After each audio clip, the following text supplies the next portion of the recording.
Chapter 4 Burn Baby Burn. She grew up in a low-income, high-risk home and neighborhood.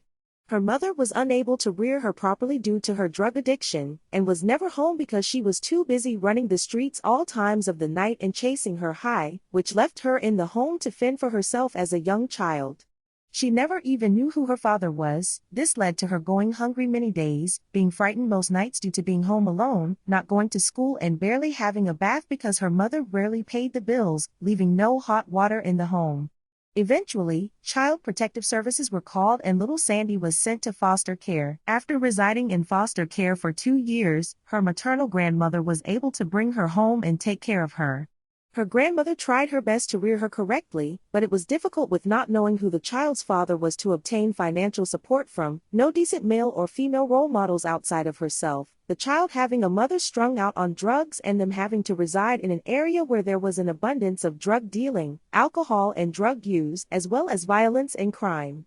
The influence took over throughout the years, and Sandy eventually repeated her mother's mistakes, habits, and lifestyle, despite her grandmother's best efforts. She eventually became pregnant several times, resulting in most of her children testing positive for illegal drugs after birth, and ultimately having to be taken from her custody, just as she was from her mother. After a number of years, Sandy eventually decided to get the help she needed to obtain custody of her 4 children back from the state.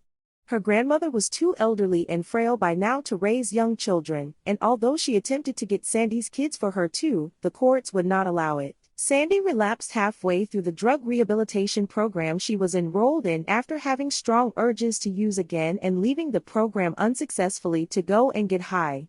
She was so disappointed in herself that she locked herself in the bedroom for days where she still had a place to stay with her grandmother. After crying for countless hours from the anguish of repeating her mother's mistakes, having thoughts of losing her children to her drug addiction, not being able to find decent employment, and seeing herself as worthless, she decided she would be punished and needed physical pain to take away from the mental pain. Sandy elected to not be a cutter, she preferred to be a burner.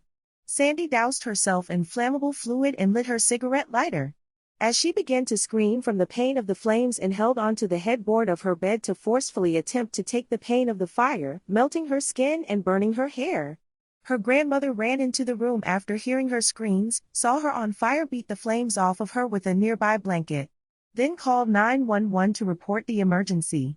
As her grandmother tried to caress and console her after the flames were gone, she had to cease when her skin began peeling off from the burns. After being admitted and treated at the hospital's burn unit, Sandy recovered, despite being scarred for life with obvious burns over half of her body. She reported to the medical staff that the flammable liquid spilled in her bed because it was leaking from a shopping bag without her knowledge after she tried to light her cigarette, and her bed burst into flames while she was sitting on it. However, once Sandy got home after months in the hospital into her grandmother's loving arms, she admitted to her that she attempted to burn herself to death to self-avenge the neglect and abuse she allowed her children to endure in foster care and living house to house while she was in the streets drinking and drugging all of these years. She admitted that she did not feel she should go on living since she was unable to do right for herself or her children by staying sober. More years passed by of Sandy working on bettering herself after this incident. She initiated custody of her 2 youngest children with the state's Child Protective Services since the first 2 were now young adults. She completed the rehabilitation program, frequented a psychiatrist that was paid for by the state, accomplished getting her GED, obtained a job, and eventually acquired her own residence and transportation.